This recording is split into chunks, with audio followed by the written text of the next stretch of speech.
गर्मी के दिन मापी पर तारी पो पो बजाए लाली पिवरी रूपला देखे अमोर जूरा ललचाए कोई थोकन खावन दे का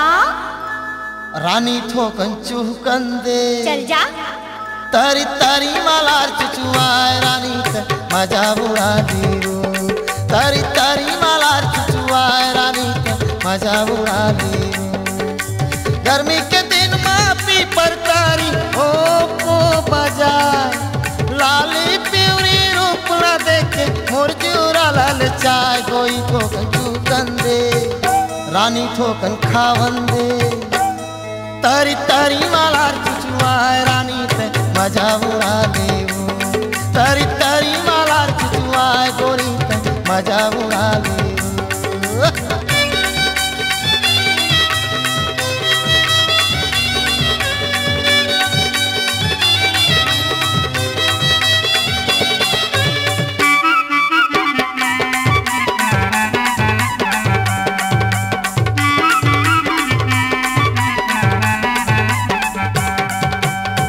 जनिया झनका ले गोरी लगे हवे ना तपावो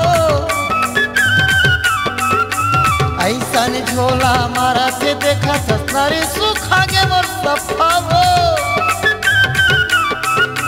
धधकत मोर जीवरा लावो कोई धधकत मोर जीवरा लावो कोई रस्मा दे दे डुबाए कोई ठोकन चुकन दे गोरी थोकन खावन दे तारी तारी मालार चुचुआए रानी ते मजा उड़ा ले तारी तारी मालार चुचुआए रानी ते मजा उड़ा ले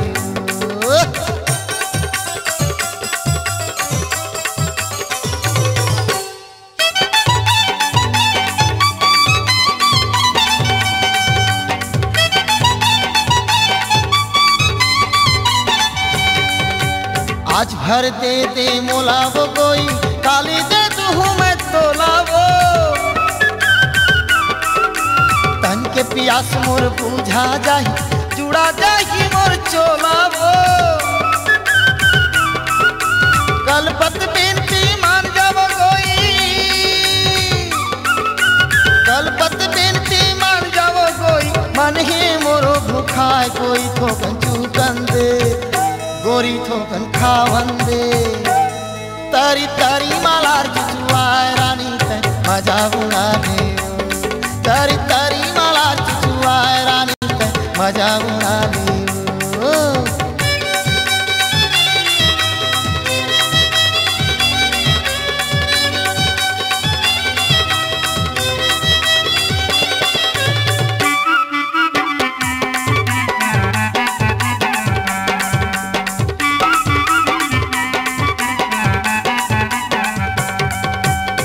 चाराना के बर्फ कोई नो है चांदी सोना वो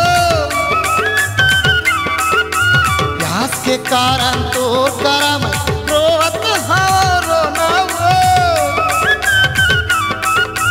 हार बर्फ तैयत का बढ़िया हार बर्फ तैयत का बढ़िया हमला दे बिलवाए कोई थोकन चुकन दे रानी थोकन खावन दे तारी तारी मालार चुचुआए रानी ते मजा उड़ा ले तारी तारी मालार चुचुआए रानी ते मजा उड़ा ले गर्मी के दिन मापी पर तारी ओ पो बजाए लाली पिवरी रूपला देखे मोर जीवरा ललचाए कोई थोकन चुकन दे रानी थोकन खावन दे तारी तारी मालार चुचुआए रानी ते मजा उड़ा ले तारी तारी मालार चुचुआए रानी ते मजा उड़ा ले ए बाई मजा उड़ा ले ए रानी मजा उड़ा ले ए बाई मजा उड़ा ले।